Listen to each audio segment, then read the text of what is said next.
So this week, Google announced Stadia. Stadia is an online gaming platform that's supposed to revolutionize gaming and change the way we game. And it quite possibly could. Considering Google's history of streaming services, there's a very good chance of this. We'll get into more of that a little bit later, but let's first start talking about Stadia itself in case you're not quite sure what it is. Stadia is Google's online gaming service platform, and the claim to fame with it is that you're going to be able to game on any device, anywhere, anytime, any controller. Instantly jump in, no downloads required, nothing, no hardware, special hardware requirements or anything. You just pick up and play. Now, the way they sort of demoed this is they first started playing a YouTube video. It was a YouTube video of Assassin's Creed. And as the video ended, it got right to the end cards and you could see that there was a button that said play now. And if you click that play now button, boom, it jumped you instantly into the game right away.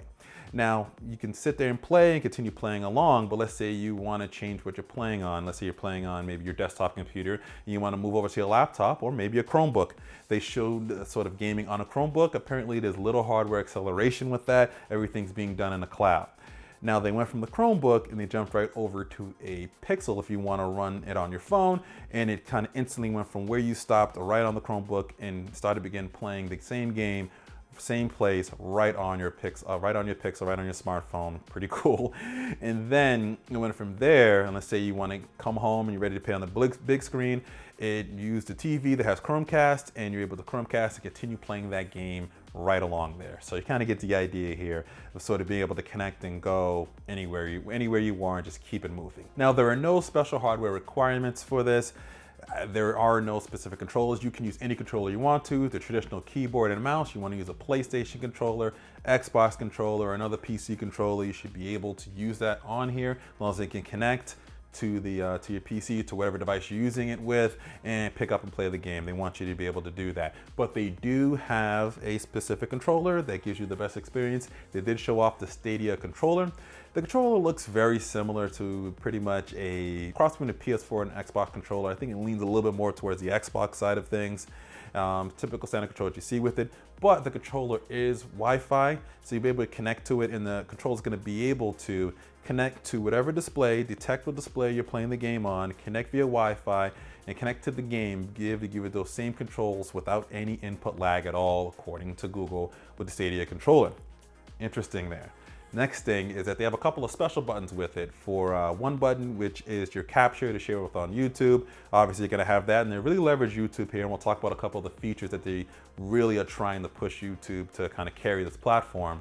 And the other button is the Google Assistant button. Basically, you'll be able to kind of hit that button right away, get some help with a level that you're not quite sure. So basically, it searches out for YouTube videos to try to help you through a level. It's kind of what it does. Hopefully, it expands a little bit more on that, but that's kind of what the demo showed when clicking that button. And it does have a headphone jack, unlike their smartphones, which is pretty cool. And shout out to Contra Code right at the bottom of there. Hopefully, that makes it to the final hardware revision as well, too.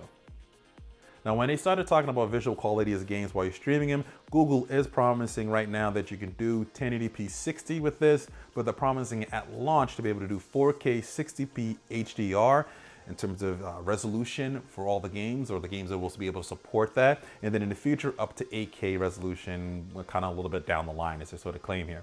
Now, they have a specific custom GPU that they're using with this. They have sort of a Stadia box that's going to serve as a server that kind of handles all your gaming and such as you're connecting it to the cloud. It's an AMD GPU, and it's supposed to give you about 10.7 teraflops of GPU power with it. Has an x86 2.7 gigahertz processor, 16 gigabytes of memory. It has about 484 gigabytes per second of data transfer speeds with it. This is a really, really powerful box that all these games are going to be able to take advantage of and connect to stream to you from any connection where you're from, and be able to get that nice high quality gaming experience. So I'm really interested to see that, because anytime you claim, especially in the gaming space, anytime you claim any sort of a resolution, whether it's 1080p 60 or 4K 60p, there's always skepticism. There's always going to be hard-nosed sort of testing to see if that lives up to the hype.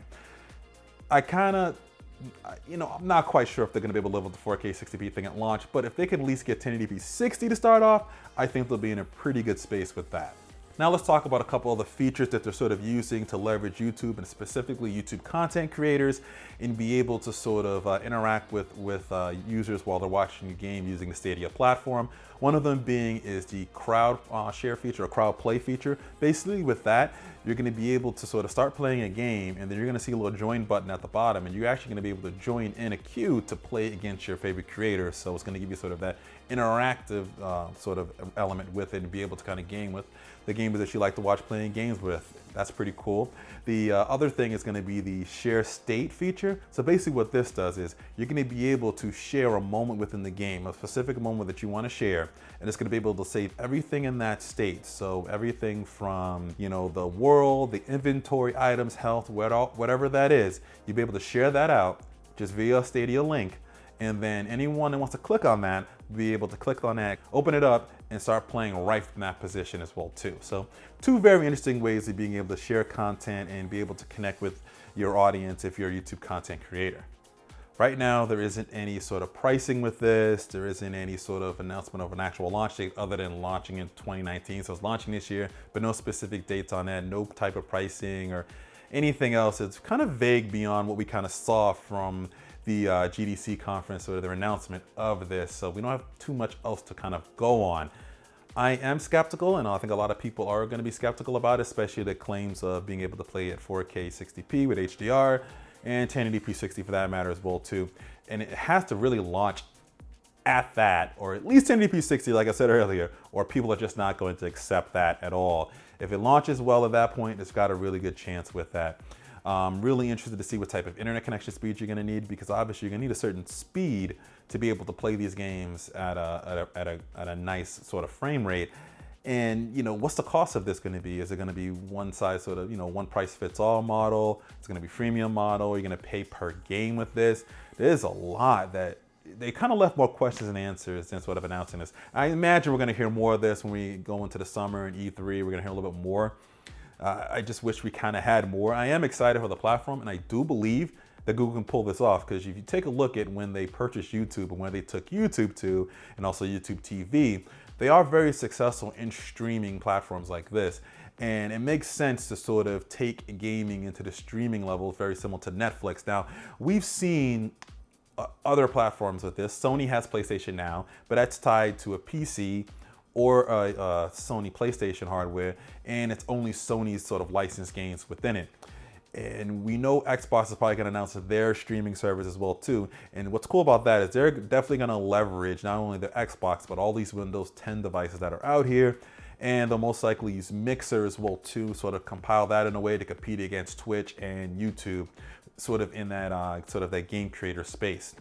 And I can't imagine Amazon's going to just sit back and allow Twitch to kind of get beaten up by this. I wouldn't be surprised if they announced their streaming service as well too.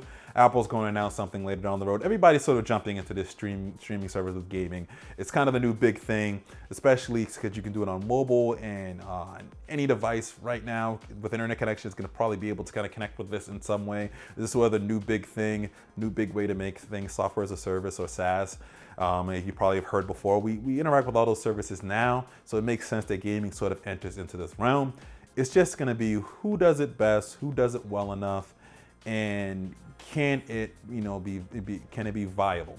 You know, what games are going to be on? What's going to be that killer title? We do know, as far as Stadia is concerned, Google is going to launch Doom Eternals with that, so that's going to be a big game. Another game that's announced at 4K 60p at launch later this year with that particular game. So that's a pretty big title to sort of kind of hit with that.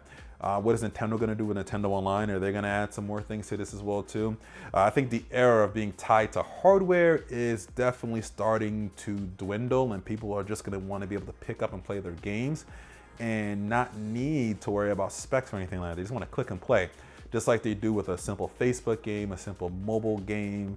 They just want to be able to click play and just go and not have to worry about the hardware requirements as much. So I see this Stadia platform sort of beginning that whole space. Let me know what you guys sort of think about it. I'm pretty sure you're skeptical as I am about it, but also optimistic, because I really do want to see this succeed, because if it does, it really will change the way we kind of think about gaming. It will allow a lot of those folks that didn't have access to AAA titles now have access to those titles.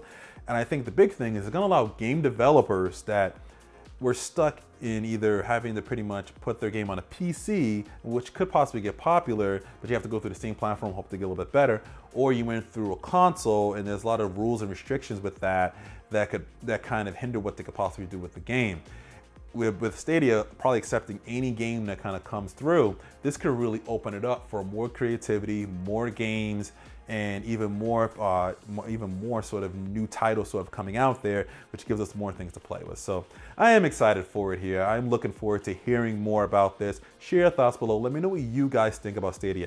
Would you pay for a streaming gaming service like Stadia? Would you pay, well, how much would you pay for it? I think, $20 a month might be sort of where it is, maybe 30 bucks, I don't know. Do you think they're gonna have some tiered plans? Let me know what you guys think about that. Post your comments below. Thanks for watching here.